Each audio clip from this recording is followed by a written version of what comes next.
Di sebuah padang yang luas dan indah, hiduplah sekelompok kupu-kupu dan capung yang saling bersahabat.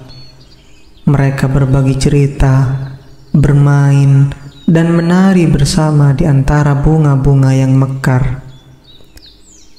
Ada satu kupu-kupu yang sangat cantik, dengan sayap yang berwarna-warni, bernama Kinar.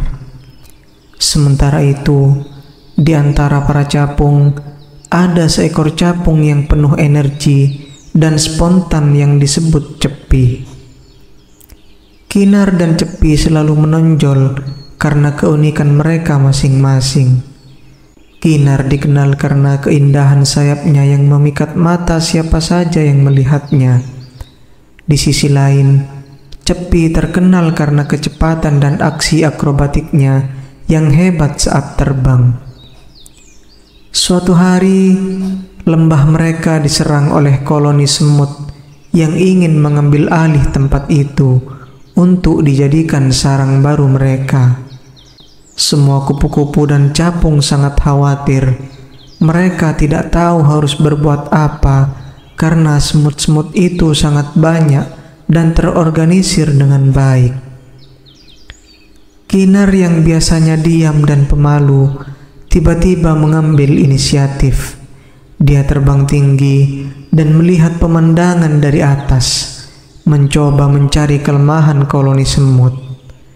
Dia melihat bahwa di ujung lembah banyak bunga yang belum mekar dan beberapa batu besar yang bisa menghalangi jalur semut.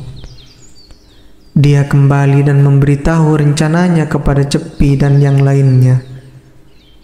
"Kita bisa gunakan bunga dan batu itu untuk membuat penghalang," kata Kinar. "Kita buat jalur yang membingungkan sehingga semut-semut itu tidak bisa menemukan jalan mereka ke sini." Cepi segera setuju dan dengan kecepatannya ia mengorganisir para capung untuk menyiapkan bunga dan batu. Beberapa kupu-kupu membantu dengan mencari bunga untuk membuat penghalang lebih padat. Mereka bekerja sama, memadukan keindahan dengan kecepatan, dan akhirnya terciptalah labirin bunga yang membingungkan bagi semut-semut tersebut. Ketika semut-semut mencoba memasuki lembah lagi, mereka tersesat dan bingung dalam labirin yang dibuat oleh para kupu-kupu dan capung. Mereka tidak bisa menemukan jalan ke tengah lembah dan akhirnya memutuskan untuk pergi mencari tempat yang lebih mudah untuk dikuasai. Kedamaian pun kembali ke padang tersebut. Semua kupu-kupu dan capung merayakannya dengan tarian di udara yang meriah. Mereka bersyukur telah bekerja sama dan menyadari bahwa kerja tim adalah kunci untuk mengatasi masalah yang besar. Kinar dan Cepi menjadi contoh bagi semua bahwa tidak peduli seberapa berbedanya mereka, setiap individu memiliki kekuatan dan ketika mereka bersatu, mereka bisa mengatasi bahkan rintangan yang paling sulit sekalipun. Dan begitulah padang itu kembali dipenuhi dengan tawa dan nyanyian. Dengan setiap kupu-kupu dan capung menghargai keunikan satu sama lain.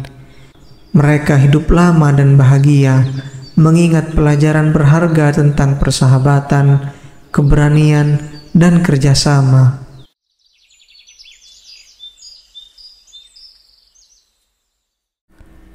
Suatu hari di hutan yang lebat dan indah, hiduplah seekor burung bernama Biru dan seekor serigala bernama Silver. Keduanya hidup di dunia yang damai, di mana berbagai makhluk hutan hidup berdampingan tanpa ada konflik. Biru dan Silver adalah teman baik, meskipun mereka berasal dari spesies yang berbeda. Biru, burung dengan bulu berwarna biru langit, adalah penjelajah yang suka menyusuri langit dan hutan. Dia memiliki sayap yang kuat dan mata yang tajam. Biru senang berbagi cerita perjalanannya dengan Silver, serigala abu-abu yang lincah dan cerdik. Suatu hari ketika mereka sedang duduk di bawah pohon besar, mereka mendengar tentang sebuah legenda hutan yang belum pernah terungkap. Legenda itu mengisahkan tentang bintang biru, sebuah permata berkilauan yang diyakini dapat memberikan kebahagiaan dan kedamaian kepada siapapun yang menemukannya. Bintang biru tersembunyi di dalam gua di puncak Gunung Perak, kata burung tua yang bercerita. Kedua teman itu pun memutuskan untuk memulai petualangan mereka untuk menemukan bintang biru. Mereka tahu bahwa perjalanan itu akan penuh dengan rintangan, tetapi keinginan mereka untuk membawa kebahagiaan kepada hutan membuat mereka tetap semangat. Selama perjalanan mereka, Biru dan Silver bertemu dengan berbagai makhluk hutan seperti tupai yang ramah, kura-kura yang bijaksana, dan kupu-kupu yang cantik. Mereka belajar bahwa keberagaman adalah kekayaan, dan kerjasama antar spesies membuat hutan menjadi tempat yang harmonis. Namun di tengah-tengah perjalanan, mereka juga menghadapi ujian yang sulit, cuaca dan buruk, dan makhluk hutan yang kurang ramah mencoba menghalangi mereka. Tetapi setiap kali mereka menghadapi kesulitan, Biru dan Silver selalu menemukan cara untuk bekerja sama dan mengatasi rintangan tersebut. Akhirnya, setelah melewati hutan yang lebat dan mendaki Gunung Perak yang tinggi, mereka tiba di pintu masuk gua tempat bintang biru diyakini berada. Namun, di depan pintu gua, mereka dihadapkan pada serigala hitam besar yang menjaga pintu tersebut. Serigala hitam itu yang disebut dengan Shadow menolak memberikan izin kepada Biru dan Silver untuk masuk. Dia mengatakan bahwa bintang biru adalah harta yang hanya harus dimiliki oleh serigala, bukan burung. Tetapi dengan bijaksana, Silver berbicara kepada Shadow, menceritakan perjalanan mereka, dan menunjukkan bahwa keberagaman dan persahabatan adalah kekuatan yang sebenarnya. Shadow tergerak oleh kata-kata dan tekad mereka, akhirnya mengizinkan mereka masuk ke dalam gua. Di dalam gua yang gelap, mereka menemukan bintang biru yang berkilauan.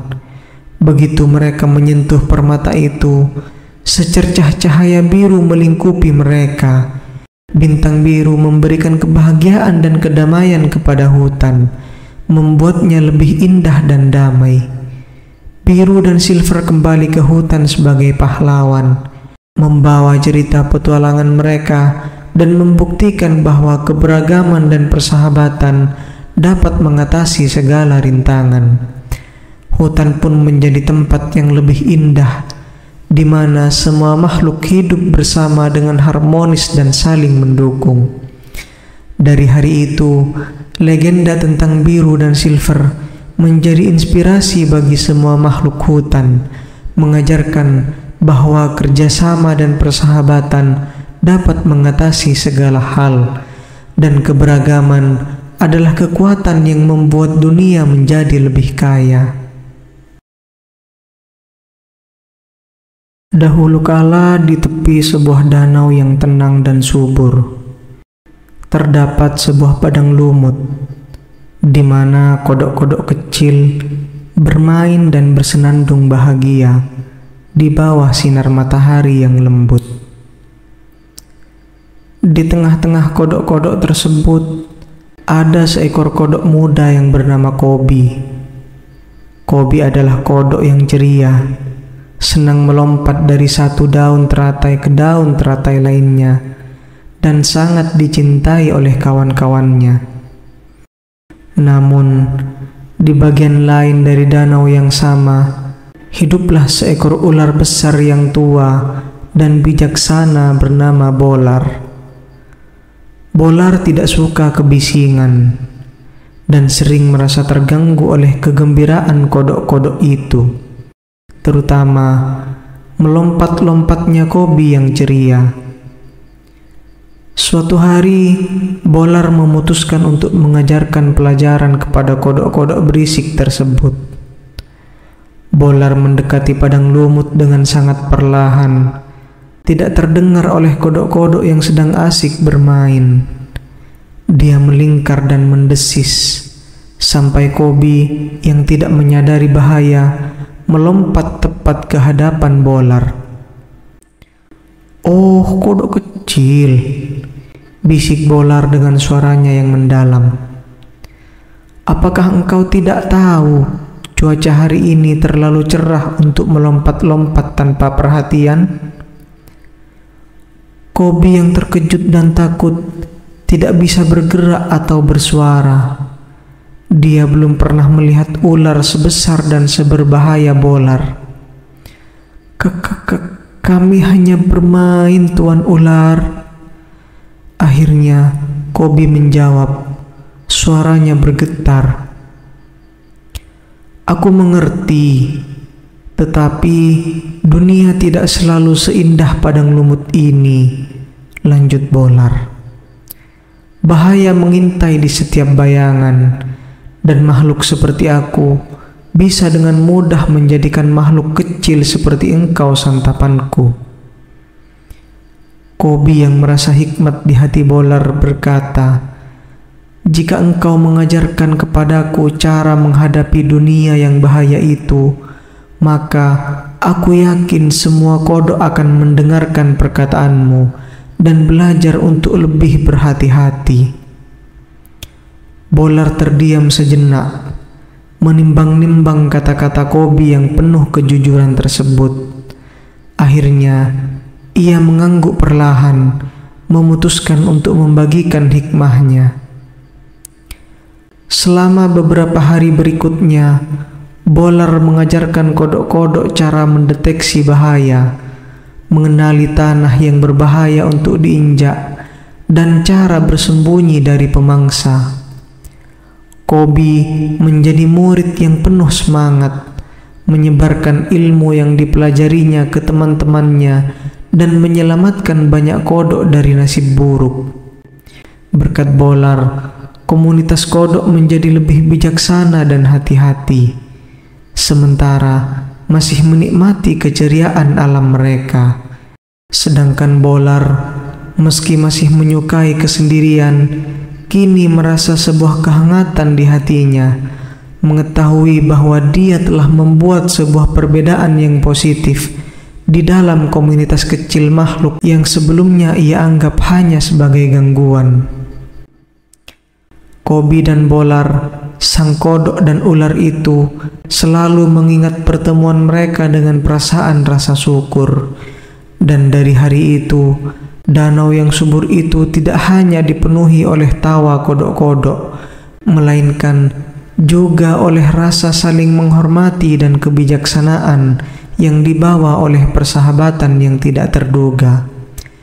Dan begitulah padang lumut dan danau tetap menjadi tempat di mana cerita tentang persahabatan, kecerdasan, dan keseimbangan kehidupan terus bergema.